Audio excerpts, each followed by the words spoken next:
어떤 사람은 시작할 때와 별반 다르지 않는 모습으로 마무리하는 경우도 있을 것입니다. 시작할 때와 크게 다르지 않지만 그렇다고 해서 한 해를 의미 없게 보냈다고 이야기할 수는 없는 것입니다.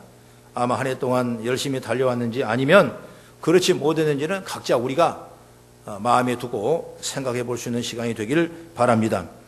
어쨌든 우리는 우선 이 자리에 있다는 이유 하나만으로 2015년을 잘 살아왔다. 할렐루야. 서로 격려해 줄 필요가 있다고 생각합니다. 그래서 옆에 분에 서로 인사합니다. 오늘 잘 왔습니다. 승리했습니다. 시작. 오늘 잘 왔습니다. 승리했습니다. 아멘. 여러분 승리한 거예요. 본문은 야곱이 그 아들 요셉에게 남기는 마지막 청, 유언의 말씀이 오늘 본문의 마지막 말씀인데 그런 의미에서 한 해를 마무리하는 우리들이 이런 시점에 생각해야 할 좋은 관점들이 오늘 성경을 통해서 보여지게 됩니다. 그래서 마지막이라는 시점에서 우리가 생각해야 할 것들이 무엇인가 이 관점으로 본문을 보면 좋겠습니다. 그러면 첫째로 우리는 어떤 생각을 먼저 해야 되냐? 첫째로 섣부른 판단을 해서는 안 된다 그 말이에요. 아직 여기가 끝이 아니거든요. 얼마든지 더 우리 미래에 창대한 더 좋은 사람이 오늘 이 모습으로 멈춰서는 안 되는 것입니다. 끊임없는 발전과 승리와 성장의 역사가 임하는 저와 여러분의 모습이 되어지기를 주의 이름으로 축복합니다. 현대인들은 어떤 통계치에 아주 익숙해져 있어요.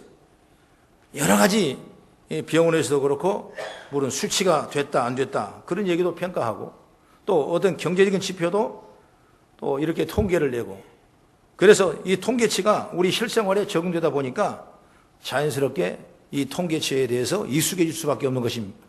우리 어린아이들도 우리 어렸을 때 그러지 않습니까? 성적표를 보면 잘했냐 못했냐 점수가 몇 점이냐 이것이 어릴 때부터 우리에게 다 주어진 환경이었기 때문에 자연스럽게 여기에 우리가 결부되어 있고 습관되어 나가는 모습을 보게 되는 것이죠. 예를 들어서 세일즈맨이라고 할 때 지난해보다 판매량이 늘어나지 않으면 참 나는 마이너스로 살아가는 건가 또 이런 생각도 스스로 할 수 있게 되는 것입니다. 그러나 그 사람 가치는 판매량과 전혀 상관없는 것입니다. 그 사람 그 사람대로 하나님의 큰 축복과 능력을 받는 그런 믿음의 삶이 되는 것이죠. 왜 이런 얘기냐면 오늘 본문을 보면 야곱이 죽을 때 상황이 어떠냐면 27절의 말씀을 한번 보십시오. 27절의 말씀 보면 함께 읽습니다. 시작. 이스라엘 족속이 애굽 고센 땅에 거주하며 거기서 생업을 얻어 생육하고 번성하였더라.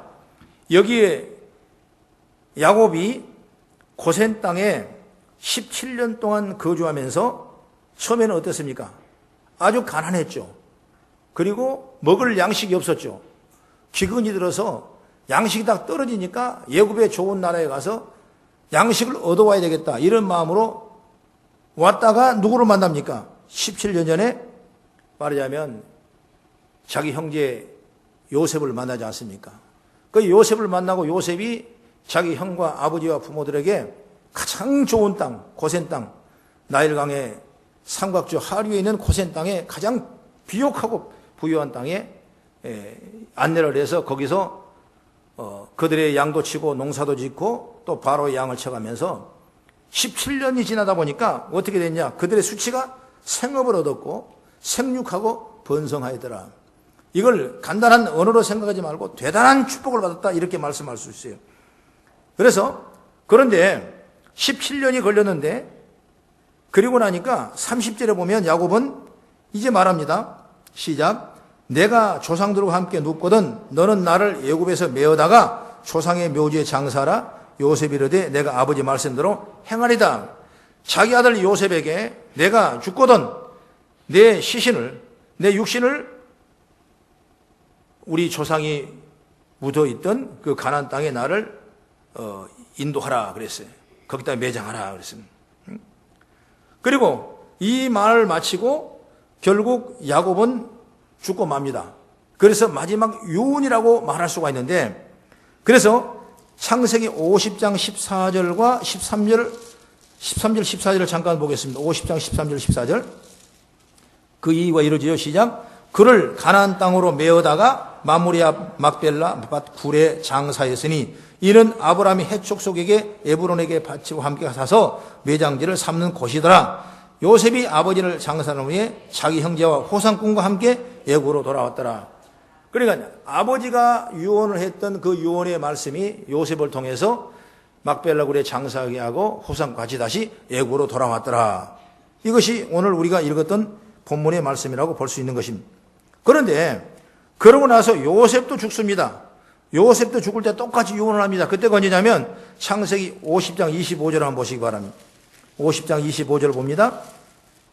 25절 보면 시작. 요셉이 또 이스라엘 자손에게 맹세하여 이르기를 하나님이 반드시 당신들을 돌보시리니 당신들은 여기서 내 해골을 메고 올라가겠다 하라 했더라.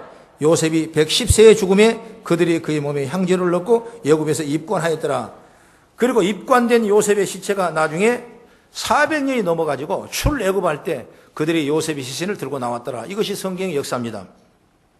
엄청난 권력과 권위와 나라의 모든 것을 좌지우지할 만한 그런 권세를 가진 그런 요셉이 여기가 좋은데, 여기가 성공했는데, 여기가 수치가 계속 올라와 있는데 여기를 버려두고 내 시신을 내 가나안 땅 고향 땅에 매장해라고 이렇게 말할 만한 이유가 되겠냐 이것입니다. 흔히 우리가 이렇게 생각할 수 있습니다. 야곱도 요셉도 현재 번영하고 있는 게 그것을 눈에 고정하지 아니하고 가나안 땅을 바라보는 그런 믿음의 지혜를 얻었다 이것입니다. 할렐루야. 그들의 눈에는 지금 잘 되고 있는 상황이 결코 성공이라고 판단하지 않는 모습이라고 여러분 귀를 기울이시기 바랍니다. 그렇다면 우리 인생도 마찬가지예요. 우리들도 마찬가지입니다. 여러분이 지난 1년 동안 지내온 인생을 섣부르게 내가 성공이다, 또 실패다, 이렇게 수치를 놓고 판단하지 말라는 것입니다. 흔히 하는 우리의 실수 중에 하나가 뭐냐? 작은 성공이 되어서 큰 성공이 한 것처럼 들떠있는 것입니다. 뭔가 수치가 올라갔다고 자랑하는 것입니다. 제가 말씀하고 싶은 것은 이런 자랑보다는 바로 내가 이런 수치가 올라갔다면 나는 좋은 경험을 한 번 했다고 겸손하게 판단할 수 있는 그런 자리가 되기를, 마지막 주일날 되기를 바랍니다. 자칫 우리 자신이 교만해질 수가 있고 그 교만 때문에 머지않아서 큰 낭패를 당할 수 있다는 사실을 우리가 알아야 되는 것입니다. 그렇기 때문에 더 겸손히 하나님이 내게 축복하신 것을 내가 이제 알았다, 좋은 걸 경험했다, 그렇게 해서 오늘의 이 축복의 수치에 만족하는 것이 아니라 내일을 향한 더 큰 기대와 이상과 꿈을 가지고 나가는 그런 지혜로운 겸손한 자세가 되길 주의 이름으로 축원합니다. 그러면 올 초에 세워놓은 계획이 하나도 이루어지지 않는 사람도 있을 겁니다. 경제적으로 제자리에 있는 사람, 더 고통을 당하는 사람도 있을 것이고, 연초에는 건강했는데 지금은 건강하지 못한 우리의 삶 모습도 있을 것이고, 내가 믿었던 대로 되지 않은 그런 역사도 일어난 것을 볼 수 있는 것입니다. 여러분, 어떤 수치든 계획된 대로 또는 작년에 어떤 것보다 떨어졌다 이유로 인해요 여러분 1년 동안 인생에 대해서 패배했다는 생각, 이것은 바로 뭐냐? 실수 중에 실수가 되는 것입니다. 그렇기 때문에 그 역시 그 문제도 좋은 경험했다. 할렐루야. 하나님은 사랑하는 자 그때로 부시는 자에겐 모든 일이 합력하여 선을 이룬다고 로마서 8장 28절에 말씀한 것과 마찬가지입니다. 오늘 그런 믿음을 갖기를 축복합니다. 바로 이 모습이 우리 모습이 아니다. 내 생각이 이것이 아니다. 내 수치가 이것이 아니다. 그러면서 나의 실패를 긍정의 힘으로, 긍정의 에너지로 여러분 올리셔야 돼요. 그래야 2016년이 내일이 우리가 밝게 빛이 나고 하나님의 크신 영광과 축복으로 채워지게 될 줄로 믿습니다. 오히려 이런 경험을 하는 사람들이 하나님 앞에서 새로운 길을 발견하면 지금 소위 성공했다고 하는 사람보다 더 놀라운 성공을 이룰 수 있는 것입니다. 혹시 여러분이 올 한 해 인생 사례가 마이너스로 여겨진다 하더라도 섣부르게 실패했다고 판단하지 마시기 바랍니다. 오늘 야곱의 유언이 우리에게 보여주는 것은 애굽의 보화, 애굽의 재물을 쌓는 것은 수치일 뿐이다. 이것은 진정한 기준이 아니라는 얘기죠. 여러분, 수치로 여러분 인생을 쉽게 판단하시기 마시기 바랍니다. 우리 내일에 더 큰 꿈을 가지고, 더 비전을 가지고, 더 축복의 통로를 들어가는 복된 삶이 될 줄로 확신합니다. 그 다음에 둘째로 앞으로 나아갈 길이 무엇인지를 보시기 바랍니다. 오늘 본문에서 야곱이 유언은 오늘을 보는 것이 아니라 미래를 향한 언어거든요. 미래를 향한 언어입니다. 자신의 죽음을 애굽에 묻지 말고 가나안 땅에 준비된 조상들의 묘실에 장사되라는 유언은 그 자손들에게 비록 애굽에서 지금 번영을 누리고 있지만 이스라엘은 애굽에 머물러 있어서는 안 된다는 것을 이야기하고 있는 것입니다. 바로 가나안 땅은 하나님이 언약으로 약속한 땅이 가나안 땅입니다. 유대 백성들이 있어야 될 땅이에요. 오늘 믿음의 성도들이 바라볼 땅이 가나안 땅이에요. 하나님께서 언약하신 후손에 대한 약속 역시 가나안 땅에서 이루어지게 되는 것입니다. 설령 오늘날 내가 지금 번영하지 못할지라도 잃어버리더라도 가나안 땅으로 가서 이스라엘 민족을 이루어한다는 그 생각으로 지향해 나가는 오늘 그들의 모습처럼 오늘 우리도 그런 모습으로 나아가는 지혜가 열리길 주의 이름으로 축복합니다. 그래서 아까도 말했지만 이런 유언을 본받은 요셉도 같은 유언을 창세기 아까 50장에서 했지 않습니까? 언젠가는 애굽을 떠나 자신의 해골을 반드시 메고 나가달라고 형제들에게 말했습니다. 4병이 지나서 요셉이 가나안 땅을 점령해서 그 조상들이 묻는 그 무덤에 매장하는 그런 일을 볼 수가 있는 것입니다. 여러분, 야곱과 요셉의 유언을 오늘 보고 있습니다.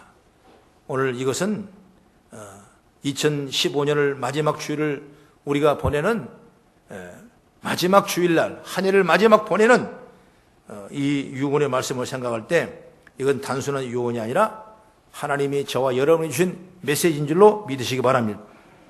이스라엘 백성이 살 길은 애굽이 아닙니다.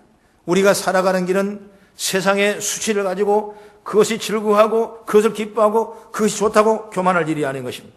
우리는 가나안 향으로 나가야 되는 것입니다.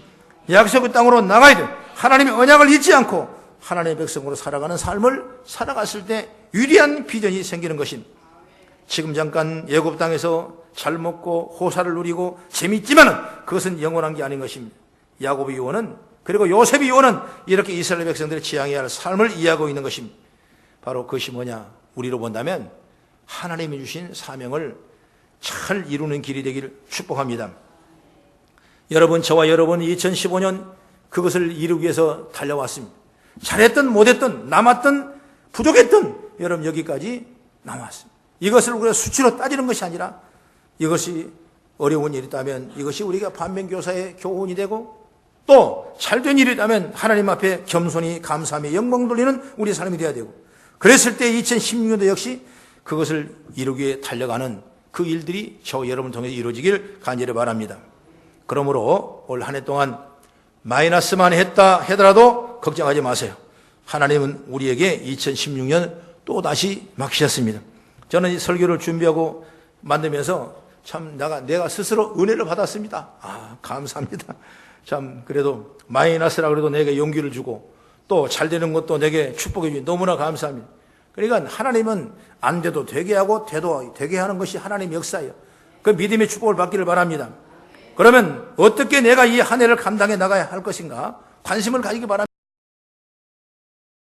이 관심을 가져야 내가 내년에 더 큰 일을 할 수가 있는 것입니다. 항상 하나님이 껴있고 하나님이 주시는 사명을 이루고자 하는 사람은 수치와 상관없이 하나님이 주신 일을 해 나갈 때 성공을 성취하는 은혜를 얻게 되는 것입니다. 나는 신약 성경에 보면 예수님 다음으로 가장 훌륭한 분이 바울 사도라고 생각해요. 바울 사도는 성경의 신약 성경 4분의 3을 그가 하나님의 영광을 받아서 썼던 것입니다. 그가 마지막 서신이 디모데에게 보내는 후서인데 그 후서 4장 7절의 말씀은 이렇게 말했어요. 나는 선한 싸움을 싸우고 달려갈 길을 다 마치고 믿음을 지켰다. 선한 싸움을 싸우고 달려갈 길을 다 마치고 믿음을 지켰다. 마지막 말입니다. 바울의 마지막 말이에요. 그가 마지막 서신에 내가 교회를 몇 개 세웠다. 바울 사도는 교회를 많이 세웠습니다. 선교적인 사명을 감당하면서 1차, 2차 선교를 다니며 엄청난 하나님의 복음을 전가하고 유럽에 복음화되는 위대한 일을 했던 분이 바로 바울 사도예요. 그런데 내가 교회를 몇 개 세웠다 그 얘기 하지 않았습니다. 내가 몇 명 전도했다 하지 않았습니다. 내가 전도한 적이 몇 개냐, 내가 어떤 축복을 받았나 그 얘기 하지 않았습니다. 이런 식으로 인생을 정리하는 것이 아니라 나는 선한 싸움을 싸우고 달려갈 길을 마치고 믿음을 지켰다. 오늘 저 여러분들이 오늘 2015년을 마감한 마지막 주일날 이런 다짐 있기를 주의 이름으로 축원합니다. 바울은 어떤 사람이에요? 그는 가말리엘 문화생에서 공부를 많이 한 최고의 석학입니다. 그리고 아버지 집의 부자였습니다. 천막을 지으는 집의 자녀였어요. 그렇기 때문에 지금으로 말하면 건축회사의 사장의 아들이에요. 제가 선교 여행 중에 바울이 살았던 집을 방문해 보니까 마을 한 마을이 있는데 마을 입구에가 누구냐? 바울 사도 집인데 그 바울 사도 집은 동네 마을에 우물이 하나밖에 없어요. 우물이. 당시에 마을에 내 집에 우물이 있다는 것은 부요를 상징하고 큰 가문을 상징하는데 오늘 다소에 가보니까 바울의 집에만이 그 우물이 있었던 겁니다. 그 두레박으로 물을 떠먹는 그 우물. 그만큼 대단한 부요 또 이 천막을 만드는 그런 부요함을 또 누릴 수 있는 것이고 가만 또 율법으로서는 성경을 구약 성경을 달달달 외우고 그 율법이 흠이 없도록 거룩한 안식일을 지키고 일주일에 2번씩 금식하고 늘 깨어 기도하며 참 하나님의 말씀으로 조금 더 흠없이 티도 없이 살아갔던 그 사람이 누구냐? 바로 바울 사도예요. 그런데 그가 누굴 만났습니까? 다메섹 도상에서 예수님을 만났습니다. 예수를 만나서 거꾸로졌습니다. 그리고 그때야 예수님 만나고 회개합니다. 어떻게 회개합니까? 내가 그동안 하나님 앞에 지은 죄가 많다는 겁니다. 예수 믿는 사람을 핍박했던 걸 내가 큰 죄를 내가 지었다. 그러면서 꼬꾸라졌죠. 하나님의 은혜를 베풀어 주시오. 그가 어떻게 고백합니까? 나의 나 된 것은 다 하나님 은혜라고 고백하면서 내가 가지고 있던 부와 명예와 로마의 시민권을 가지고 있는 엄청난 이 지위를 어떻게 생각했습니까? 내 스펙을, 내가 가지고 있던 세상의 것을 다 버리는 배설물로 여겼다 이것입니다. 여러분, 바울은 충분히 생각할 때 내게 주신 그 축복들이 내게 가장 성공된 수치라고 생각했지만은 이 수치를 배설물로 벗겨버린 것입니다. 그리고 그는 사도행전 20장 24절에 말합니다. 내가 달려갈 길과 주 예수께 받은 사명 곧 하나님의 은혜의 복음을 증언하는 일은 마치려면은 나의 생명조차 조금도 귀한 것으로 여기지 아니하리라 그랬습니다. 내가 하나님의 사명을 위해서는 복음을 증거하는 일에는 내 생명조차 조금도 귀한 것으로 여기지 아니했다. 이 바울 사도예요. 아까도 말했습니다. 내가 선한 싸움을 싸웠다. 달려갈 길을 다 달려갔다. 내가 믿음을 지켰다. 이 말씀을 무엇을 이야기합니까? 오늘의 생명을 조금도 귀한 것으로 여기지 아니했다. 이 말씀을 무엇을 이해합니까? 바로 하나님께 주신 사명을 이루는데 멈추지 않고 끝까지 달려갔다는 것을 보게 되는 것입니다. 여러분, 그런 비전을 갖기를 주의 이름으로 축원합니다. 우리 인생의 가치는 예굽의 보화로 인생의 가치가 세워지는 것이 아닌 것입니다. 세상의 어떤 일들이 우리에게 인생 가치로 평가되는 건 아닌 것입니다. 바로 하나님이 내게 주셔서 내게 한 일이 얼마나 헌신적으로 살아왔는가, 하나님의 일을 어떻게 했는가, 우리의 가치가 어떤 것인가 하나님이 판단할 수 있는 그런 믿음의 생활이 되어야 돼요. 여러분, 한 해를 마무리하면서 이 지점에서 우리를 어디를 보아야 합니까?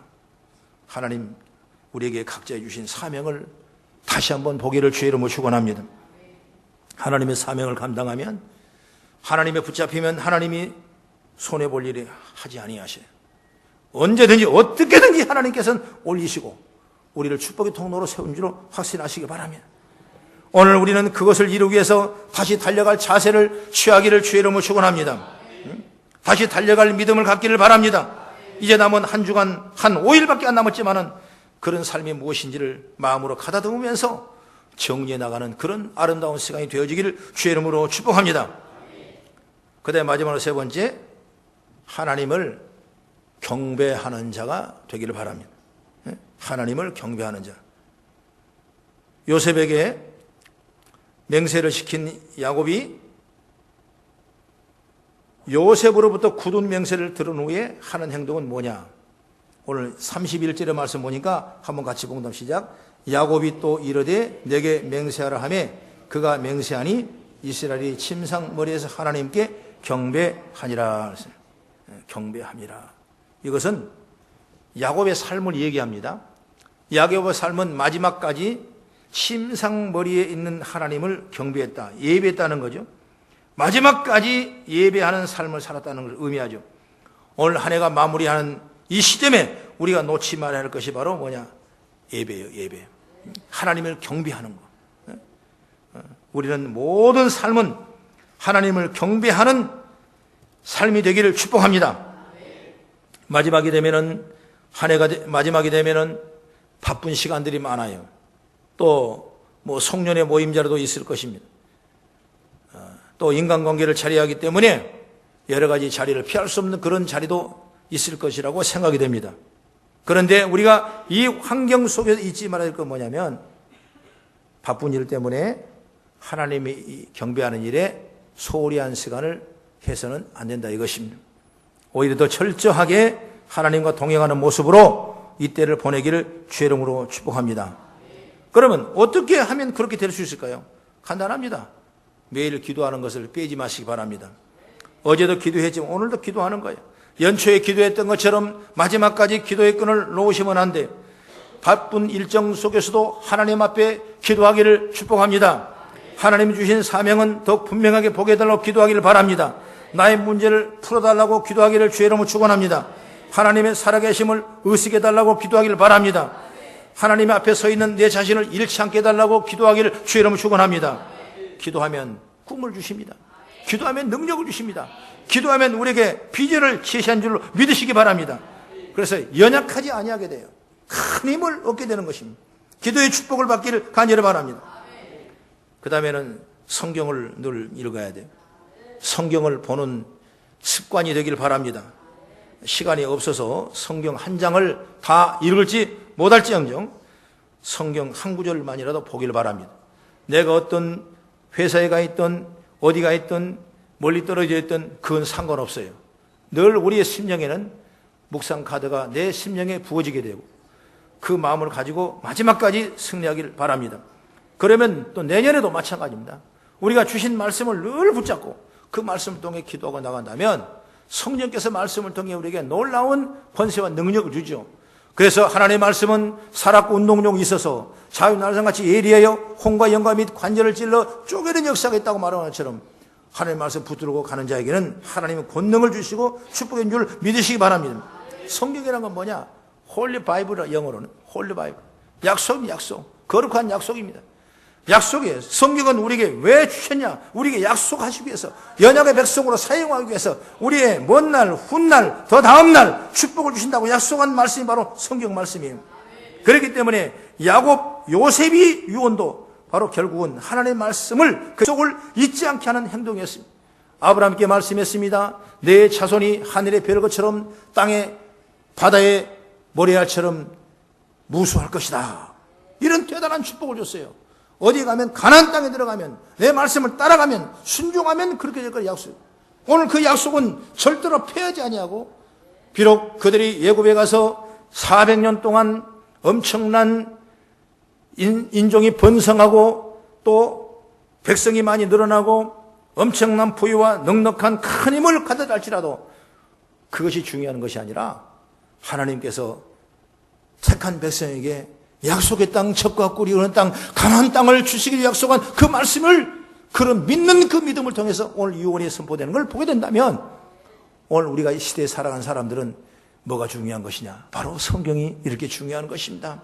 그래서 믿는 자들은 성경을 늘 찾아보고 성경을 늘 가까이 하고 차에서도 성경을 올려놓고 차에서도 무리하시면 또 혹시 성경 테이프를 좀 틀고 보시고 그렇게 항상 말씀을 따라가면 하나님이 불기둥과 부름기둥으로 보호다시 저와 여러분들을 보호하시고 내년에도 큰 축복의 통로가 일어나게 될 줄로 믿으시기 바랍니다.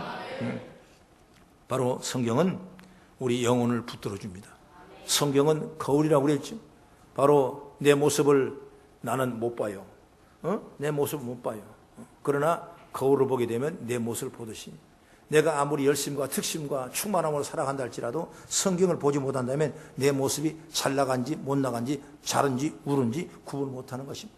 그러나 성경은 표준이고 기준이고 우리의 캐논, 우리의 거울이기 때문에 날마다 성경을 함께 동행하고 묵상한다면 나의 바른 모습을 통해서 바르게 곱게 하나님 앞으로 나아갈 수 있는 그런 적과 꿀이 은당을 예비하는 놀라운 축복의 통로가 세워질 줄로 저는 확신합니다. 할렐루야. 성경은 우리의 판단을 인도하십니다. 내가 잘못 판단하지 않기를 성경은 인도하십니다.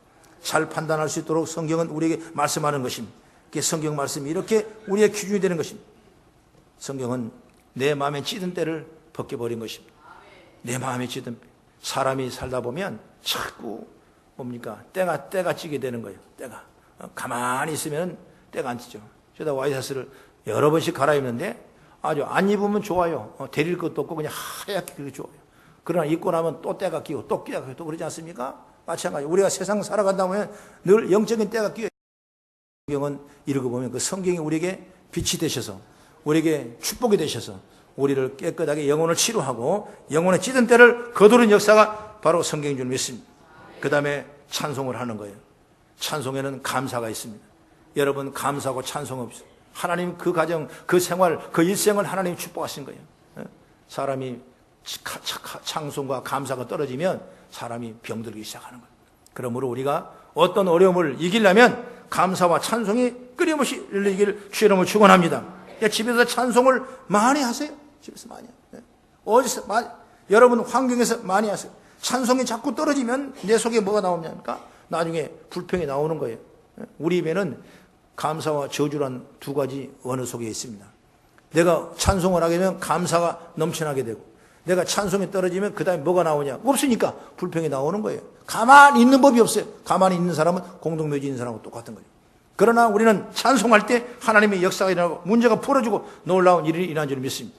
이걸 믿음이 없는 사람은 이걸 몰라요. 그러나 믿음 있는 사람은 알아요. 저희 가정에서도 우리 집에는 찬송이 꽃은 하나도 없어요. 꽃 하나도 키우지도 못합니다. 꼭 키울 정신이 있으면 성경 보고 꼭 키울 정신이 있으면 여기 들다 보기 나으니까 못해요. 죄송한 얘기입니다. 제가 꽃을 그렇게 좋아하고 장식한 걸 그렇게 좋아하고 정말 꾸미는 걸 그렇게 좋아해요. 옥상에다가 꽃을 그냥 하우스를 해가지고 이렇게 놔두고 분재를 하고 그냥 최고인 양 해본 어릴 적 그런 일들이 얼마나 많아요. 그런 애가 죄종을 하면서 그걸 못해요. 근데 와서 뭐 목사님 하는데 집에서 꽃 다 치우라 그런 얘기 아니에요. 그래도 좀 키워서 그 정서적으로 아름답게 될 줄. 나는 사역자니까 그러는 거예요. 못하더라고요. 안 되더라고요. 그러나 감사한 건 뭐냐면 그 안에 늘 찬송이 있어요. 제 집사람이 목소리는 그래도 찬송은 아주 잘합니다. 음봉 짝짝 정확합니다. 얼마나 찬송을 잘하는지 내가 속상하고 힘들었다 할지라도 찬송 소리 은혜 받고 힘을 얻는 걸 볼 수. 그래 항상 있을 때마다 테이블 틀어요. 나는 설교를 준비하면 조용해야 돼요. 나 읽고 써야지. 내가 읽고 써야지 뭐가 영감이 나는데 저 집사람은 설교를 준비하면 안 그래요. 왜 이렇게 찬송을 틀어놓은지 성질나서 나와본다니까. 그래 찬송을 줘요. 그러니까 집에가 찬송이 있으니까 은혜가 되는 거예요. 화평이 되는 거예요. 여러분도 찬송을 부르기를 주의 이름으로 축복합니다. 모르는 사람은 그걸 이해를 못하는 겁니다. 옛날 구본서 장로가 처음에 교회 전도해서 갔더니 그러더랍니다. 세상에 찬송이 하는데 하기 싫은 찬송을 하라고 그러는데 하려고 그랬더니 4절까지 나오더라는 거예요. 문놈 교회 오니까 찬송을 4절까지 하느냐. 그래서 그냥 불평했는데 나중에 2절 나오니까 너무나 감사했는데 한 번 더 합시다 그러더라는 거예요. 그래서 마음이 속상했다고. 모르니까 그럼 모를 거니까. 그러니까 여러분 찬송에 입술이 되기를 주의 이름으로 축원합니다. 그러면 감사가 되는 거예요. 1년 동안 여러분 지켜준 거 감사하잖아요. 마이너스 됐다고? 수치가 내려갔다고? 여러분 염려하지 마세요. 수치에 우리가 기준을 삼을 것이 아니에요. 수치가 올라갔다고? 그거 너무나 즐거워하지 마십시오. 수치의 기준 삼는 거 아니야. 그거 있든 아래가 있든 우리는 상관없어요. 우리는 오직 내일을 향해 나가는 찬송과 감사와 기도와 말씀으로 충만해지기를. 세상 사람들은 지금 들떠서 흐지부지 없어지는 시간입니다. 그러나 성도는 지금이 더욱 깨어있는 시기입니다. 세상 가치관으로 섣부르게 여러분의 인생을 판단하지 마십시오. 여러분, 우리의 인생은 누가 판단하냐? 하나님이 판단하신 거예요. 바울 사도를 누가 판단했냐? 세상이 바울 사도를 판단한 것이 아니라 하나님이 판단하셨어요. 내가 선한 싸움을 다 싸우고 달려갈 다 마치고 그리고 믿음을 지켰던 바울처럼 하나님이 판단하신 거예요. 여러분에게 주신 사명을 바라보면서 앞으로 어떻게 나갈지를 바라보며 기도해 나가는 복된 자가 되기를 주의 이름으로 축원합니다. 기도하겠습니다.